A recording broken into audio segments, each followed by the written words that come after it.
As I turned towards the voice, I found John and his mother standing there, their expressions laden with disdain. "What's going on here?" I asked, puzzled. "We're moving in with Mom. We tossed out your stuff. If you don't like it, leave," John's mother retorted, her tone sharp. "Yeah, we don't need a daughter-in-law who doesn't care about her husband." "Get out now," John added, his voice dripping with contempt. "And we don't need that unattractive grandchild of yours either." As I opened my mouth to speak about the house, I hesitated. Maybe driving them out wasn't such a bad idea after all. "Well, you're going to regret this later," I muttered under my breath. "My name is Alyssa Thompson, a 35-year-old working housewife. I live with my husband John and our son Michael, who's in first grade. Just an ordinary housewife like many out there, except I had grown up in a wealthy family. Despite our wealth, we lived modestly, trying to avoid attention and potential demands for money. John and I both worked at the same company, but I had joined later and risen through the ranks faster. Our marriage had been fine initially, but after tying the knot, John began to resent the difference in our status. He faced ridicule at work and rumors circulated that he was under my control. Despite his frustration, I never blamed him. However, his attitude soared further during my maternity leave. "Must be nice to get money without working," he'd sneer during my time off. And when I returned to work, he'd remind me, "I'm the one supporting you. You better remember that." It was true that I received paid maternity leave, but his resentment seemed to grow as if he couldn't bear the idea of me having financial security without actively working. But in exchange, women risk their lives to give birth. Child care leave is unpaid time off to take care of the child. I was grateful to John for supporting me during that time. Originally, I appreciated John for accepting our dual income setup and for splitting the living expenses fairly. So, there was no need for him to flaunt his dominance. I was saddened by John's change in attitude. After I returned to work from child care leave, our relationship started to strain. John began to neglect my son and me. The deposits into our joint living expenses account gradually decreased until John's contributions hit zero. Even after I returned to work, he didn't lift a finger around the house or help with child rearing. Perhaps he used to feel superior, but now that I've gone back to work, his sense of superiority has been challenged. At work, since I'm the boss, there are times I have to be strict even with my husband regarding matters within my purview. This includes things like business-related warnings, but I try my best to do it discreetly, away from the eyes of other employees. I wonder if John thought I should overlook things simply because he's my husband. I try to act naturally, but it seems even that doesn't sit well with him. I'm always wondering how we can become a harmonious family again. What bothers me just as much as John's attitude is the presence of my mother-in-law, Kate. She's one of those mothers-in-law who adores her son and constantly criticizes everything I do, never missing a chance to put me down. When we got married, she even criticized me for having a higher position at work than John. Oh my, for a woman to claim she's a manager higher than John. What was she thinking? How could a woman like that even think of marrying my dear John? Women should be modest, walking behind their husbands. Such a dated view on women, and Kate shouted it out loud. I'll never forget that shock, especially since John started to ignore me and Michael. Kate's snide comments have gotten worse. Maybe John, when visiting his family home, filled Kate's ears with bad stories about me. Even when I reported going back to work, Kate's sarcasm was relentless. Leaving such a small child and going to work. Don't you have any maternal feelings? Oh, right, a child born to a woman like you can't be cute. And she didn't even bother with Michael after saying that. Being her direct grandson and a boy at that, I thought Michael would at least be doted on by her. But that wasn't the case. I feel so sorry for Michael, treated poorly just because I am his mother. Michael doesn't talk about his father or grandmother. Being in first grade, he must have sensed the ill will directed at him by his father and grandmother. My parents absolutely adore him. My parents absolutely adore Michael. They love him so much that they often say they could eat him up and not feel a thing. They've made and played with toys together. participated in events like making s'mores at campfires, and always engaged in conversations with him, listening to his stories with a smile. Due to their warm relationship, Michael seems to prefer being at my parents' home over our own. He frequently stays there for extended periods, especially during summer breaks. It's interesting to observe how different the two sets of grandparents can be. Lately, I've been grappling with John's suspicious behavior. After work, he spends a considerable amount of time at his mother Kate's place, seemingly engrossed in some secret activity. Since John's father passed away not long after our marriage, Kate now lives alone. Despite this, she appears thrilled whenever John visits, fussing over him and providing meals and showers. While this means less workload for me, I can't shake off this nagging feeling of apprehension. What could John be plotting? The only thought crossing my mind is that he might be contemplating moving in with Kate. Kate has always expressed a keen interest in living with John. Every time the topic of moving in together arose, I remember her glaring at me as if I were the enemy. During the earlier, stronger phase of our relationship, John used to firmly reject the idea, assuring me it would just be Alyssa and me. However, since he started asserting dominance, his closeness to Kate has increased. It seems he now wants to live with her, someone firmly on his side, and perhaps intends to further belittle me. Currently, I'm the one managing the living expenses for myself, John, and Michael.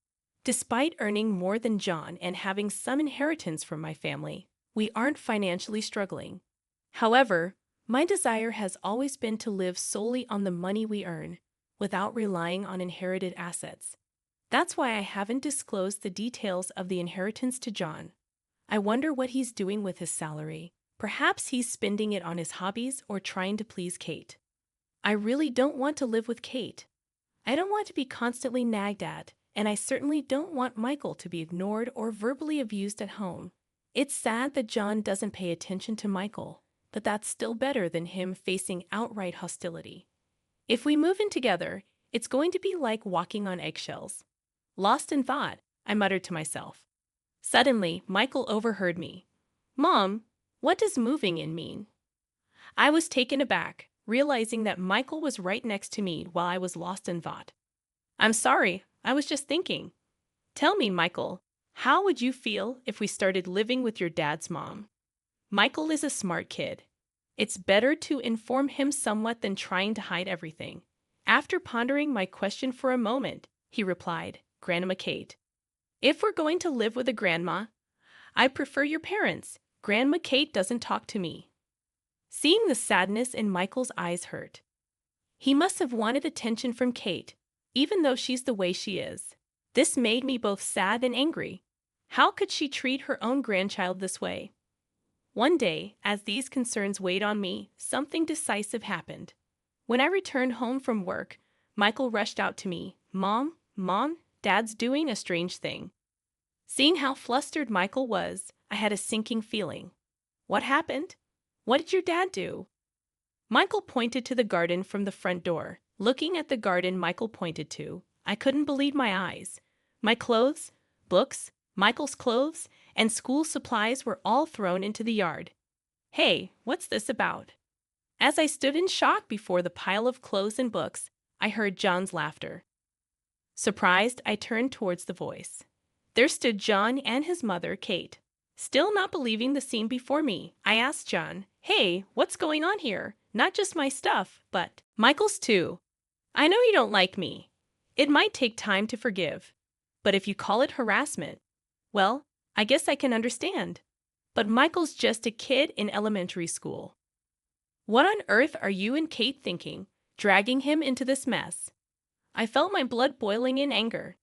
To my question, John and Kate snorted in response.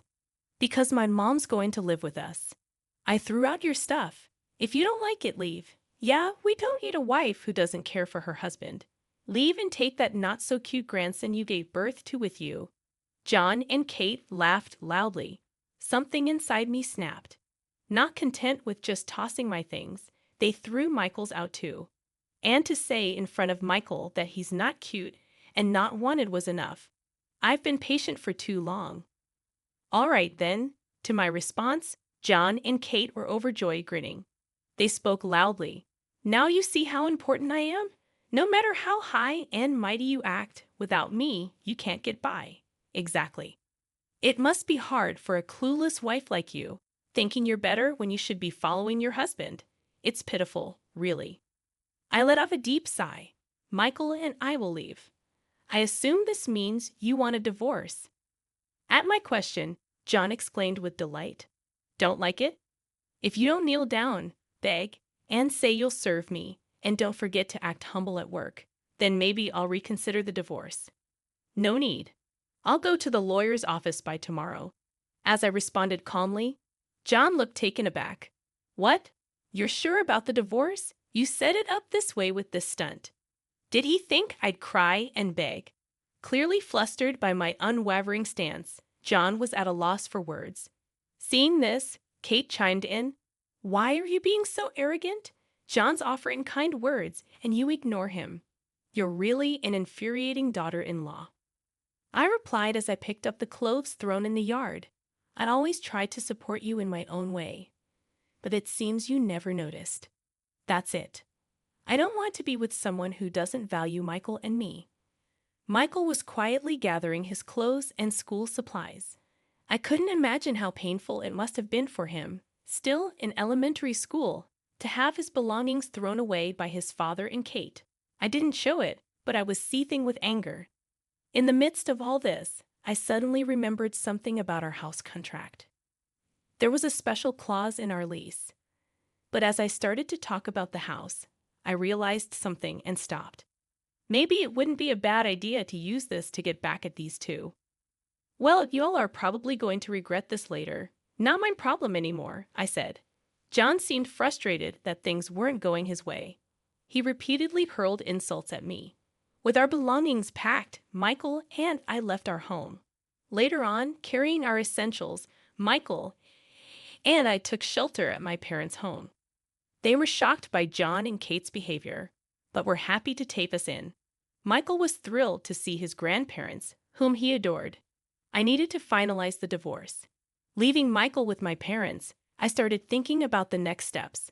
Then I consulted a lawyer who had been a longtime acquaintance of my family. Having dealt with financial matters for a long time, he was experienced in divorce cases involving monetary disputes. The most important thing was child support for Michael. While I could support Michael on my own, I intended for John to uphold his responsibilities as a father. The next day, I returned to our former home with the lawyer. At our old place, John was quickly setting up to live with Kate. Kate, with a wide grin, greeted us. I laid out the divorce papers on the table for John to sign. He quickly filled them out, seemingly eager to be free. Then, the lawyer started explaining the child support. The mention of child support made John and Kate erupt. Child support? I've been embarrassed because of you, and now I have to pay. What a pitiful woman. All you think about is taking money from John. John, you don't owe her a dime, was Kate's predictable reaction, regardless of what they thought. Michael is John's son and your grandchild, Kate. I'll go to court if necessary. At my words, John stood up in anger, but the lawyer calmed him down and explained the reasonableness of the amount. Damn it. If we didn't work at the same company, I could have handled this differently, John muttered in frustration. Of course, since we work at the same place, if word got out that John was dodging child support, it'd be a scandal. To which I added, oh, speaking of which, now that we've got the divorce papers, we're nothing to each other. Starting tomorrow, I'm going to treat you just like any other employee. Now that you're not my husband, I don't have to protect your image. Upon hearing this, John went pale. That's right. To protect his image as my husband. I used to give him feedback privately or subtly within our casual conversations. But the truth is, John isn't that competent in his job. He gets scolded almost daily by other supervisors. Seems he finally realized how much I'd shielded him from. Now he'll be scolded by his ex-wife too, and he'll be laughed at and looked down upon by other employees. Imagining that, he fell silent. After the divorce was finalized, I started taking measures against John and Kate. First, I transferred all the bills I've been covering, like rent and utilities, to John. Then, I sent him an eviction notice. Hey, what's this eviction notice? Why is it coming in your name? A few days later, John called after receiving the eviction notice. Well, it was time for the lease renewal, and I decided not to renew it. Even if you wanted to continue, I'd decline. It's a house I'm renting out under my name, so it makes sense, doesn't it? What? It's under your name. It was clear from the other side of the phone that John was flabbergasted. In fact, the house he had been living in was under my name. I inherited it as part of my assets and had been renting it out. I wasn't sure what kind of reactions I'd get if John or my former mother-in-law, Kate, found out it was under my name. They might start to rely on the assets and passive income one possesses, especially John. He'd probably quit his job and live a lavish lifestyle, and Kate would likely spend, as if saying, "My daughter-in-law's money is my money." So, I had been effectively paying rent to myself. Well, if it's your house, there shouldn't be a problem with me living there. We're married after all. Married? What are you talking about? I already filed for divorce. You and I are complete strangers now. I'm not the type to let a complete stranger live in my house for no reason. Please move out by the specified date. Finally, doubt crept into John's words. Hold on. What do you mean your house? Even if you hold a higher position than me, you're just another employee. Moreover, this is the house we lived in since we got married. Well, maybe you didn't notice because I never told you, but my family has always been wealthy. We own various properties like lands and condos, and some are under my name. At my words, John seemed to be taken aback. The ex-wife he always saw as a foe was, in fact, a wealthy heiress with properties.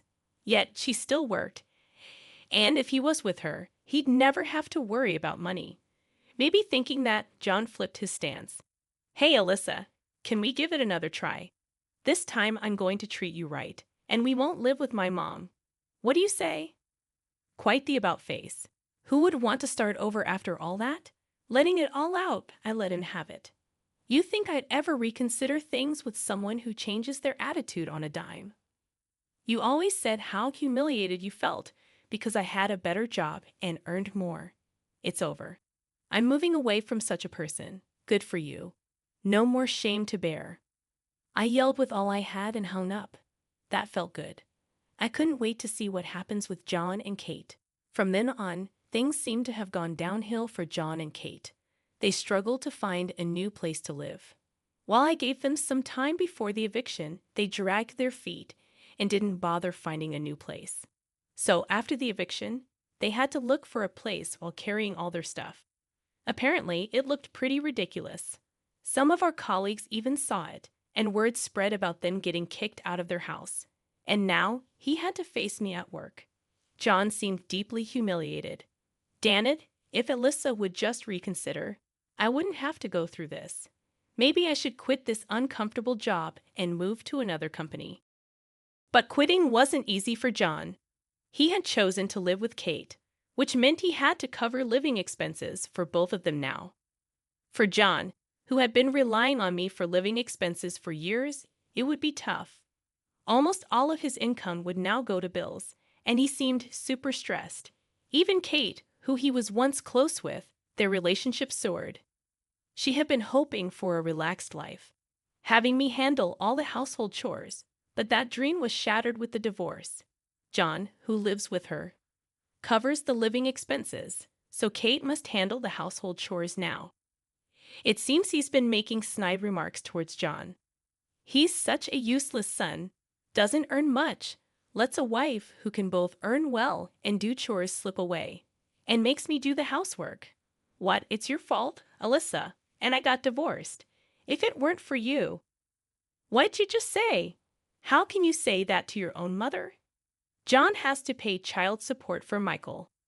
After paying the child support from his not-so-high salary, he doesn't have much left. He has to live on that small amount.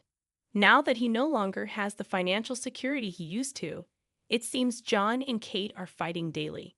They might split up and end up living lonely lives on their own. But whatever happens, it's none of my business. In front of his colleagues, John probably couldn't ask me for help. He'd just be ridiculed, clinging to his discarded ex-wife, begging for assistance. I chuckled at the thought.